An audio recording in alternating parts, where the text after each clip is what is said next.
But what I also tell people when they ask me about this, what I also try to remind them, is that America's always had competing stories about who we are and what this nation stands for. The first story says, we the people, just means some of us.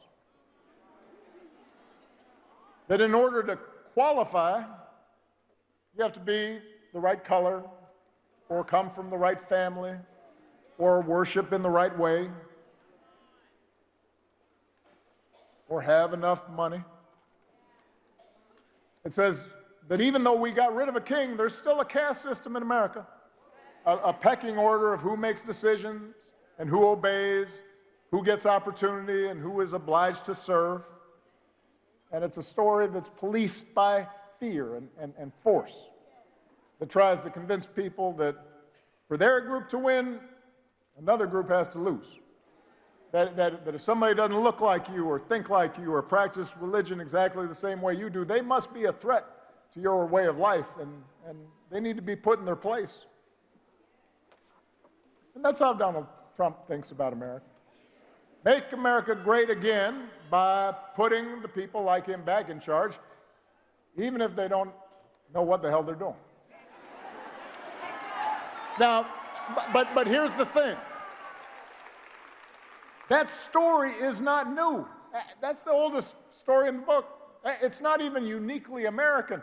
For most of human history, that's the way society's worked. There was somebody on top and somebody on the bottom. There were lords and there were peasants.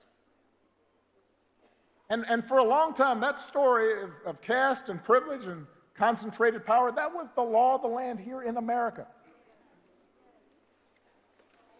If you looked like me, you were likely treated as property. If you were a woman or a white man who did not own property, you could not vote. For a long time, if you were an Irish or Italian immigrant, we're not hiring. If you're Jewish or Asian, don't bother applying to our school. If you were Native American, you weren't even treated as an American, even though you were here. But from the very start, there was another story, born of this nation's true revolutionary spirit.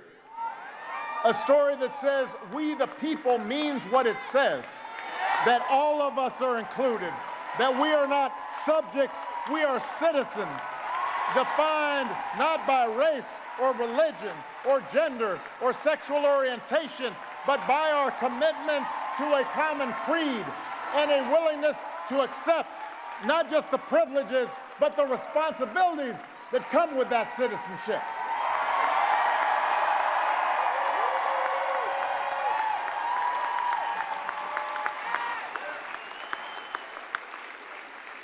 That's what made the American experiment unique.